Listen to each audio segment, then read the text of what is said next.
Hi hello నమస్తే welcome back to our channel Ramalamma Manthani. Please like share subscribe and below comment friends. So ఈరోజు రామలమ్మ మంతిని YouTube ఛానల్కి ఒక special guest వచ్చారనమాట.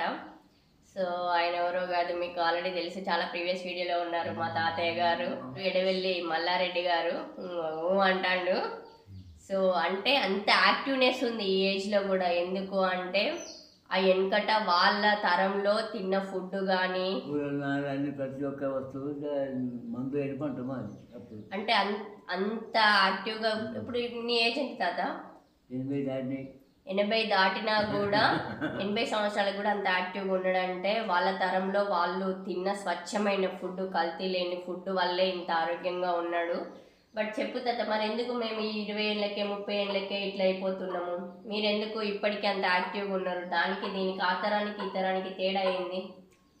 మేము పొలం అలికిందంటే అలా పెంట పోసేది కానీ మందే ఎకపోయేది. పెంట పోసేది మందే పండి పశువుల పెంటే పోసి అప్పుడు పంట కమ్మేది. ఎక్కడైనా 20 బస్తాలు వెళ్ళిందంటే అప్పుడు బాగానే పండి అనేది ఆ కాలంలో. ఇప్పుడు ఏ ఎక్కడ 30 క్వింటాలు వెళ్ళినా కానీ ఏం వెళ్తానే అది అంత ఇదంతా కల్తీ మందులు వాడి రసాయనాలు వాడి మొత్తం పంట ఎక్కువ తీస్తున్నారు. ఎగుబడి కోసం చూస్తున్నారు కానీ ఆ పంట మనకి ఆరోగ్యానికి పనికేస్తుందా పనికొస్తలేదా అని మాత్రం ఎవరు పట్టించుకోవట్లేదు. అప్పుడు మందు కొట్టానంటే ఒక పంపు కూడా కొట్టపోయింది నేను. మొత్తం సేంద్రియ ఎరువులు వాడేది కదా. ఈ ఎరువులు ఆడేదానికి అసలే పెండ వచ్చిందంటే కదా ఏది ముట్టులేదు మేము. పశువుల ఎరువులు అప్పుడు సురేఖ అని ఉండేది. సంతం ఎకరం పెట్టుకొని అవి బియ్యం పట్టుకొని. సురేఖ అంటే బియ్యంలో ఒక రకం సురేఖ బియ్యం అని. సురేఖ వడ్లు వాళ్ళకి పంట పండించుకొని నేను వెనకట. మరి అప్పుడు పొలంకి పురుగు వచ్చినప్పుడు ఏమేమి రసాయనాలు వాడేది? మేము పురుగు రసాయనిక ఎరువులు లేనేలేవు, ఆ పురుగు మందు కొట్టుడే లేదు. నార్మల్ గా పశువుల పేడ అవన్నీ చల్లి గింజలేసి పంట తీసుకునేవాళ్ళు. 3 మాటల నాగలతోనే దున్నేది కానీ మేము ట్రాక్టర్ పెట్టపోయేది. అప్పుడు ఆ కాలంలో ట్రాక్టర్ లేవు, ట్రాక్టర్ లేకుండా దున్నేది అప్పుడు పొలాలు. ఎడ్లతో దున్నేదా? నాగన్ లేసి దున్నేది. సో ఇప్పుడు వెనకట అంత రసాయనాలు లేకుండా పశువుల ఎరువులు, నాగన్లు, ఎడ్లతోటి వ్యవసాయం చేసిండ్రు. అట్లా చేసిన పంట తక్కువ వచ్చినా కూడా క్వాలిటీ తోటి మంచి రుచికరమైన ఆహారం మనం పండించుకొని తినడం వల్ల మీరు ఇంత ఆరోగ్యంగా ఉన్నారు. ఇప్పుడేంది ట్రాక్టర్లతోని పొలాలు దున్ని రసాయనాలు వాడి వాడి భూసారం అంతా దెబ్బతినిపోయి భూసారం తగ్గిపోయి రసాయనాలతో పంట పండించడం వల్ల అవి మనం తినేదే మందులు తింటున్నాం. అన్నం తినట్లే మనం, అది మందులు తిండి తిని ఇన్ని రోగాలు తెచ్చుకుంటున్నాం. ఈ వ్యవస్థలో ఇట్లా జరిగిపోతుంది కదా, ఇంత అన్యాయం జరుగుతుంది. ఇవి తింటున్నాం, మందులు తింటున్నాం, మన ఆరోగ్యం ఖరాబ్ అయిపోతుందని జనాలు అందరికీ తెలిసినా కూడా ఈ రసాయనాల పెంపకం అనేది ఎక్కువైపోతుంది. ఎందుకంటావు? రసాయనిక అంటే నేను పక్కపంటి పొలపంటి కన్నా నా యొక్క బస్సు ఎక్కువగా ఉన్నాను. నేను ఎక్కువ తగ్గలేదు. నా పిండి నాది బాగా ఉన్నాను. ఇప్పుడు పోటీ పోటీ 30 బండాలు, నాకు 35 బండాలని వేసుకున్నాను. ఇంకో మంది ఎక్కువ కొట్టాలి. అన్ని రసాయనిక ఎరువులు వేసుడు. అందుకే ఇప్పుడు ఊరిగా కూడా దొరుకుతుంది. ఎక్కడ దొరుకుతుంది? మందులు ఒక ప్యాకెట్ ఇచ్చేది 4 ప్యాకెట్లు ఒక్కొక్కరు తెచ్చుకొని ముందు పెట్టుకుంటున్నారు. ఎట్లా దొరుకుతాయి జనాలకు? కొన్ని రోజులు 3 మాటలు మంది వేసేది. తర్వాత అంటే జనరేషన్ కొంచెం మారినప్పుడు అంటే అందులో కూడా తాత మీరు మందులు ఎరువులు చల్లిరు కానీ అప్పుడున్న క్వాలిటీ ఇప్పుడు లేదు. ఇప్పుడు మొత్తం కల్తీ లేదు. ఎక్కడ ఒక కొలమండలి వస్తా, ఒక ఊరే వస్తే అప్పుడు వెనకట మీ తరంలో వ్యవసాయం చేసినప్పుడు. అయితే ఇప్పుడు ఎక్కడైనా 2 బస్తాలు వేస్తారు. ఎకరానికి ఒకటేసేది 2 బస్తాలు వేస్తున్నారు. నెల రోజులలో కాసేది 15 రోజులలోనే పెంచుదామని. 3 నెలల లోపల మళ్ళీ 6 నెలల లోపల 3 వేస్తారు. మరి ఇప్పుడు ఈ కల్తీ రసాయనాలలో కూడా విపరీతమైన కల్తీ పెరిగిపోతుంది. మరి ఈ వ్యవస్థ ఇంత అన్యాయం అయిపోతుంది. మరి ఖండించాల్సిన అవసరం ఎవరికి లేదా? ఈ ప్రజలు ఎందుకు ఇట్లా చేస్తున్నారు? ఎందుకు జనం బాగా అయింది ప్రపంచం మీద. ఇన్ని పండించినా సాగుతలేవు. అందుకొరకే ఇంకా జనం ఇంకా పెరుగుతారు. అందరూ 30 ఏళ్ళు అయితే 30 ఏళ్ళకి తగ్గుతుంది. ఇక అనారోగ్యంకి గురైపోయి 50 ఏళ్ళల్లో చచ్చిపోతున్నారు. 100 ఏళ్ళు ఎవరు బతుకుతున్నారు ఈ కాలంలో? ఇప్పుడు ఆయుషత్తున్నది 50 సంవత్సరాలు దాటినే కదా వాళ్ళు పెద్ద ముసలు కూడా. అంతే 50 ఏళ్ళకే ముసలితనం వచ్చేస్తుంది అందరికి. మరి ఇప్పుడు ఈ జనరేషన్ మా జనరేషన్ ఇంత అభిమానం ఉంటే మరి మా పిల్లలకు మాకు పుట్టిన పిల్లల జనరేషన్ ఎట్లుంటది అంటూ? ఇంకా మీ పిల్లలకు ఇంకా ఎక్కువ పండిస్తారు, ఇంకెక్కువ పండిస్తారు, ఇంకా ఎక్కువ పండిస్తారు. ఆయుష్ తగ్గిపోతుంది. ఆయుష్ 30 ఏళ్ళకే పోతుంది నెక్స్ట్ జనరేషన్. మా జనరేషన్ 50, నెక్స్ట్ జనరేషన్ 30కి వచ్చేస్తుంది అన్నట్టు. మరి ఇవన్నీ తెలిసి కూడా జనాలు ఇంత అన్యాయం జరుగుతుంటే చూస్తూ ఉండిపోతున్నారు కదా. ఏం చేస్తారు చూస్తుండకపోతే? ఖండించాలి కదా, అది తప్పు కదా.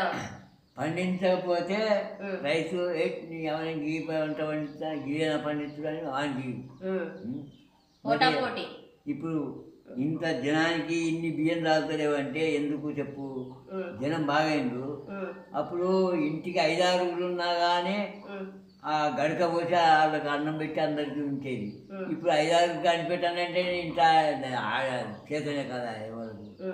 మరి వెనకట ఒక్కరికి 5-6 కొట్టినప్పుడు ఇప్పుడు ఒక్కరే అంటున్నారు, ఒక్కరు ఇద్దరే అంటున్నారు. మరి జనం ఎందుకు పెరిగిపోయింది? అయితే ఈ 5-6కి 6 డజన్ మంది అవుతాను ఎరికేనా? ఇప్పుడు ఒక్కరు పుట్టిందనుకో, ఒక్కరికి మనిషికి ఇద్దరు అయినా 12 మంది అయినా లేదా? 12 మందికి 24 మంది అయినా లేదా? 24 మీ తరం నుంచి ఈ జనరేషన్ పెరిగిపోయిందంటూ మీ వల్లే. అప్పుడు మరి పెరుగుతారు 24కి 45 అయింది, 55, 65 ఒక కుటుంబంలో 50 మంది ఉంటారు. ఇప్పుడు అందుకే కదా ఇద్దరు వద్దు ఒక్కరు ముద్దు అనే కాడికి వచ్చింది ప్రపంచం. అట్లా చేసినా కానీ జనం ఎక్కువ ఉన్నారు. మరి ఇక పెరిగిపోతా ఉన్నారు కదా సంఖ్య. మరి జనాలు పెరిగిపోతా ఉన్నారు, కల్తీ పెరిగిపోతా ఉంది. ఆ జనం పెరిగే కొద్దే పంట పెంచుతాను.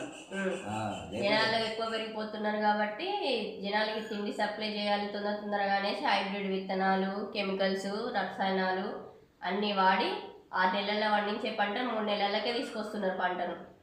క్వింటల్కు 160 చొప్పున అమ్మే నేను అప్పుడు. ఇప్పుడు 2250 ఉన్నది. ఇప్పుడు క్వింటల్ 650 ఎక్కడ, 2050 ఎక్కడ? అప్పుడు 650 పెట్టినా కూడా 650లో ఇల్లంతా గడిచేది. ఇప్పుడు 6000 అయినా ఇల్లు గడుస్తలేదు. ఎందుకు గడుస్తలేదు? వీళ్ళకు సోకులు ఎక్కువ, బట్టలు ఎక్కువ, టెక్నాలజీ పెరిగిపోయింది, సోకులు పెరిగిపోయినాయి, మంచిగా తాగుడు ఎక్కువైంది, తిండి ఎక్కువైంది. అప్పుడు ఇవన్నీ ఉండేది అనే సోకులు గీకులు తాగుడు ఇదంతా లేదా? మరి తాగుడు అంటే తెల్లగల్లు ఒక వైట్ తప్ప ఏది లేదు. తెల్లగల్లు మనకు మంచి బలమే ఇస్తుంది కదా, మంచి ఇమ్యూనిటీ పవర్ అంట కదా తెల్లగల్లు. వాడికి తెచ్చాడు పెడితే రాలేదు చెట్టు కళ్ళు. అప్పుడు అంత స్వచ్ఛమైన ఫుడ్ తీసుకున్నారు కాబట్టి ఇప్పుడు ఇంత యాక్టివ్గా ఉన్నారు మీరు. ఆడు కలిసి నీళ్లు లేక కలిసి తెచ్చేది. ఇప్పుడు అరే తెలంగాణ పోయినా అంటే సగం నిండిపోతారు, సగం కలిపోతారు. ఇప్పుడు అందులో కూడా కెమికల్ కలుపుతున్నారు కదా. మందు కలుపుతారు. అంతే, జనరేషన్ మారిపోయింది కాబట్టి జనాలు మారిపోతున్నారు. అంతే, జనాల దగ్గరికి అట్లా జనరేషన్ మారుతుందని జనాలు మారుతున్నారు. జనాలు మారి కల్తీ వ్యవస్థ వచ్చినందుకు ఆయుష్ తగ్గిపోతుంది. ఉన్న బతికిన ఈ 30 ఏళ్ళైనా 50 ఏళ్ళైనా కూడా లగ్జరీగా బతకాలన్న కాన్సెప్ట్ వచ్చేసింది జనాలు. నాకే బతకాలని తింటాను. ఇప్పుడు కోళ్ళ కూడా అంతేనా? ఏ సూర్యేసే పెంచుతాయి, సూర్యేసే గుడ్లా, సూర్యేసే పెంచుతాయి. అవి కోళ్ళని కోసుకొచ్చి మొత్తం టెక్నాలజీ కదా. మనిషినే రోబో వచ్చింది కదా, మనిషినే తయారు చేసింది కదా. ఇప్పుడు మనిషి చేసిన పనంతా రోబో సిస్టమ్ లాగా ఒకటి సైంటిఫిక్ గా మొత్తం రూపుదిద్ది తయారు చేసి ఒక మనిషిలాగా రోబోని తయారు చేసి రోబోనే మనుషులకి అన్ని పనులు చేసి పెడుతుంది ఇక మనిషితో పని లేదు. టెక్నాలజీ అంతా పెరిగిపోయింది. అన్ని కలిసి మొత్తం కలిసి నూనె కలిసి అన్ని కలిసి. అప్పుడు నువ్వులు పండించి గాని కట్టించుకొని తెచ్చుకునేది. ఇంట్లో మనం పండించుకొని మన నువ్వులు దుబ్బులు పండించుకోవచ్చు. గోధుమలు కూడా పత్తి సాల కొంటి, మిర్చి తోట కొంటి, పసుపు కొంటి గోధుమలు వేసేదంట కదా.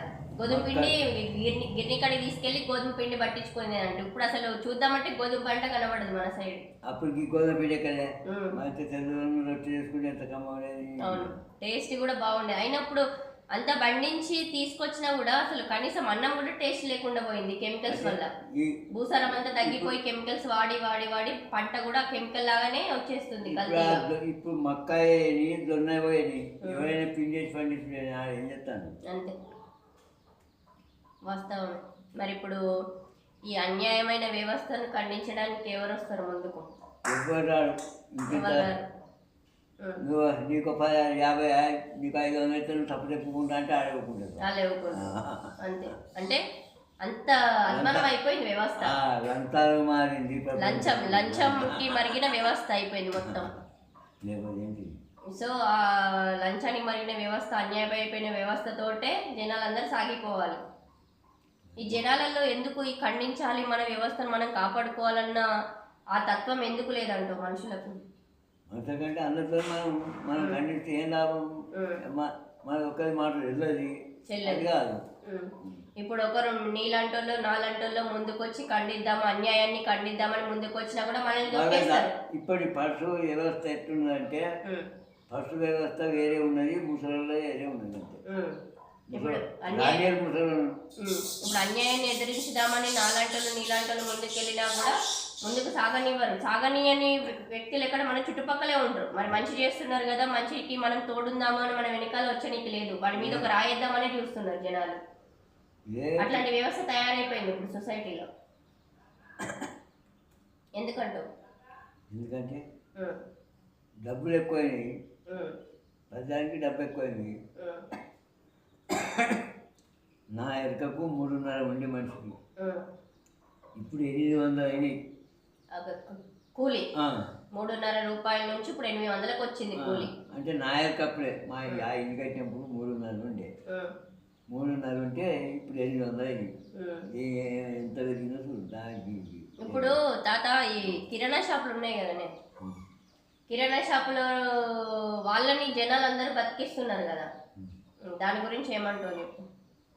అంటే వాడు అక్కడ కొనుక్కొస్తాడు, అడ్డీ పైసలు కొనుక్కొస్తాడు, కిరాయి వడ్డీ అసలు మొత్తం జనం మీద ఇస్తాడు. ఇంకేస్తాడు మళ్ళీ తీసుకొచ్చి రూపాయి 10 రూపాయలకు అమ్ముడు, 10 రూపాయలు 20 రూపాయలకు అమ్ముడు. మన అన్యాయాన్ని ఖండించుదామని అయితే ఎవరికి ఉండదు. ఎందుకు ఇట్లా చేస్తున్నావు, ఎందుకు దుకాణాలను పెంపు చేద్దామని తప్పితే మరి ఎందుకు 10 రూపీస్ 20 రూపీస్కి ఎందుకు అమ్ముతున్నావు? నాకు వస్తువు నాకు అవసరం ఉన్నదని వెతుక్కొని కట్టుకున్నా, ఆ డబ్బులు పెట్టినా. అదే గింత పెట్టినావా అని అడిగేటోడు గంత రేట్ అని ఆడన్నాడు ఇచ్చా చెప్తాను. ఇంకేం చేయాలి మరి? దానికి పోవాలంటే మంచిగా పోవాలి, మంచిగా పోవాలంటే వాడు అక్కడ ఎంత చెప్తారు, లేదు అంటాడు కావచ్చు అని నేను 10 రూపాయలు వాళ్ళకి కొనుక్కున్నాను. అప్పుడు తప్పు నీ దగ్గర జరుగుతుందా వాళ్ళ దగ్గర జరుగుతుంది? నువ్వు 10 రూపీస్ దానికి 20 రూపీస్ చెప్తే ఇచ్చింది నీది కదా, తప్పు ఖండించాలి కదా. దానిలో రేట్ ఉంటాయా? రేట్ లేవు, ఎందుకు ఉంటాయి కదా, ఎంఆర్పి వేస్తారు కదా, దాని మీద రేట్ ఉంటుంది. ఉన్నదాని మీదనైతే మనం రేట్ అడగాలి కదా ఖచ్చితంగా. మనం అడగకపోతే తప్పు మనదైపోతుంది. ఇప్పుడు 10 రూపీస్ దాన్ని నువ్వు 11 రూపీస్కి 12 రూపీస్కి అమ్ముతున్నావు అంటే అట్లా ఎందుకు అమ్ముతున్నావు అని మనం ఖండించాలి. ఖండించినప్పుడే కదా మన వ్యవస్థను మనం కాపాడుకున్న వాళ్ళం. కాదు నేను ఇయ్యా మంచిగా పోమంటాడు, మంచిగా పోతే అట్లా మంచిగా పోతే 20 రూపాయలు అట్లా ఛార్జ్ పెట్టాలి. మళ్ళీ అక్కడ పోయాక ఎంత ధర అనేది పెట్టుకుంటారు. అది లాస్ కదా. 20 రూపాయలు అటు పెట్టే బదులు ఇటు పెడితే ఏంటి అన్నట్టు ఇంకేముంది. అట్లా లాసే ఇట్లా లాసే. ఇంకా ఇప్పుడు ఆ వస్తువు నాకు కావాలి, ఆ వస్తువు కావాలంటే మంచిగా పోవాలి. అటు ఎక్కడంటే పోను 20 రాని 20 40 రూపాయలు లాస. ఆ 40 రూపాయల బదులు 50 రూపాయలు పోతారని నేర్చుకుంటాను అంతే అని నువ్వు ఒక్కనే అనుకుంటావు. అందరికంటే ఒక్కనే అనుకుంటే పర్లేదు, అందరూ అనుకొని ఇక్కడే తీసుకుంటే ఇప్పుడు వాళ్ళని బతికించినట్ట వాళ్ళకి లాభమా నీకు లాభమా? వాళ్ళకే లాభం. మరి ఎందుకు వేరే వాళ్ళను అక్కడ అన్యాయం జరుగుతుందని నువ్వు ఖండించకుండా నువ్వు అదే దాన్ని సమర్థించినప్పుడు మనకు నష్టం జరిగి వాళ్ళకి లాభం జరిగినప్పుడు మనకి ఏం ఫలితం ఉండదు కదా. మనకంటే వాళ్ళు లాభపడతారు, లాభం చెప్తారు. వడ్డీ అసలు మొత్తం వాడు పైసలకు కూడా వడ్డీ కట్టుకొని అన్ని లెక్క పెట్టుకొని వేసుకుంటారు. మరి ఏం చేద్దామంటావు? ఇంత అధ్వానమైన వ్యవస్థ, ఇంత భ్రష్టు పట్టిన వ్యవస్థ అసలు ఏమేమో అది కట్టేనట్టు కట్టలేకపోదు. ఇప్పుడు ఫైనల్గా ఒకటి చెప్పు తాత, మరి ఇంత కల్తీ జరుగుతుంది తిండి దగ్గర, వాటర్ దగ్గర, పంట దగ్గర, ఎక్కడ చూసినా కల్తీ కల్తీ కల్తీ. కనీసము ఈ పురుగు మందుల దగ్గర కూడా కల్తీ చేసి అమ్ముతున్నారు. రసాయనాలు, కూరగాయలు పండించే దగ్గర, వంట సామాన్ దగ్గర ఏదైనా కూడా కల్తీ. ఇప్పుడు కల్తీ లేకుండా మనం ఇప్పుడున్న జనరేషన్లో కల్తీ లేకుండా ఒక స్వచ్ఛమైన ఫుడ్ తీసుకొని బతకలేమా? స్వచ్ఛమైన ఫుడ్ కావాలంటే ఎరువు పోసి ఒక 10 గుంటల పొలానికి వెళ్ళి చేస్తాం. 10 గుంటల పొలానికి వెళ్తే అవి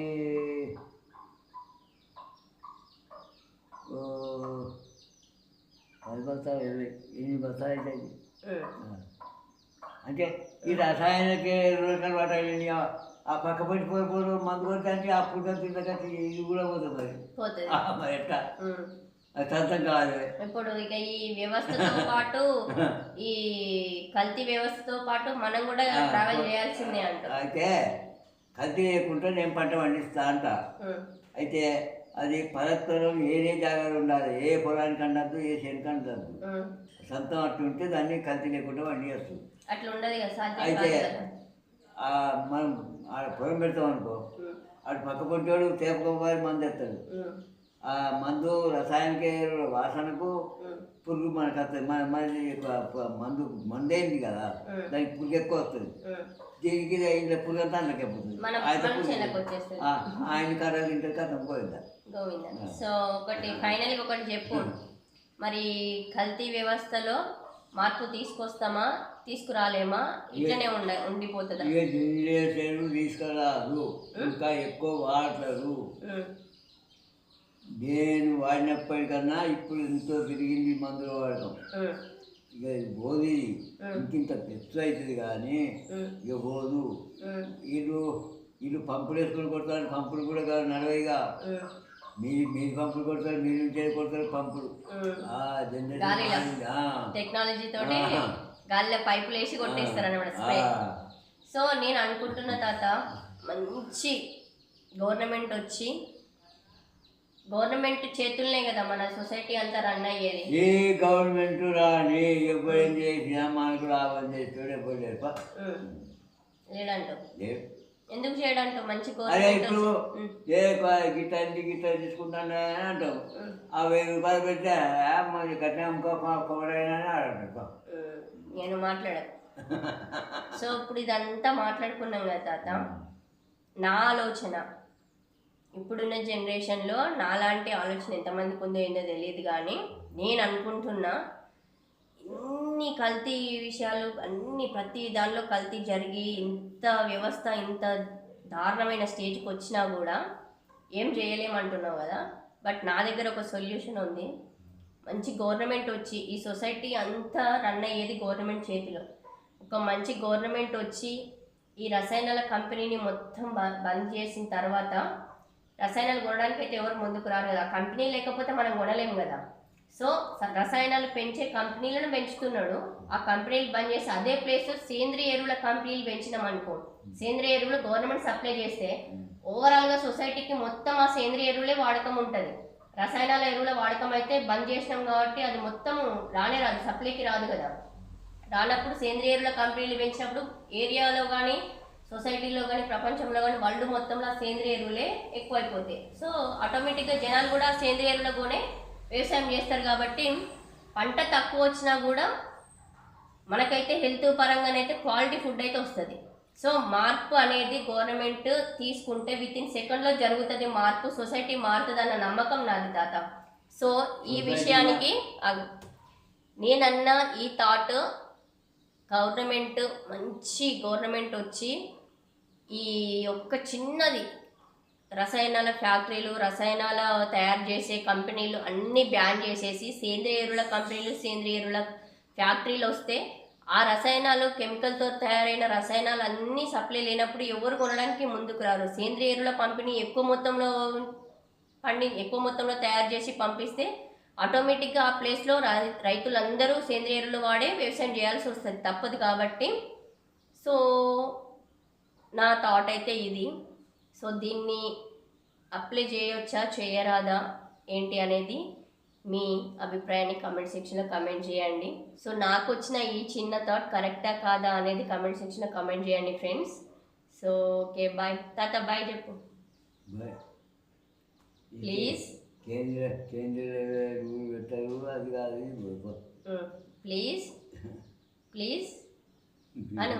ప్లీజ్ లైక్ షేర్ సబ్స్క్రైబ్. ఇట్లాను సబ్స్క్రైబ్ అను. సబ్స్క్రైబ్. బాయ్. ఎవరి మాట్లాడాలి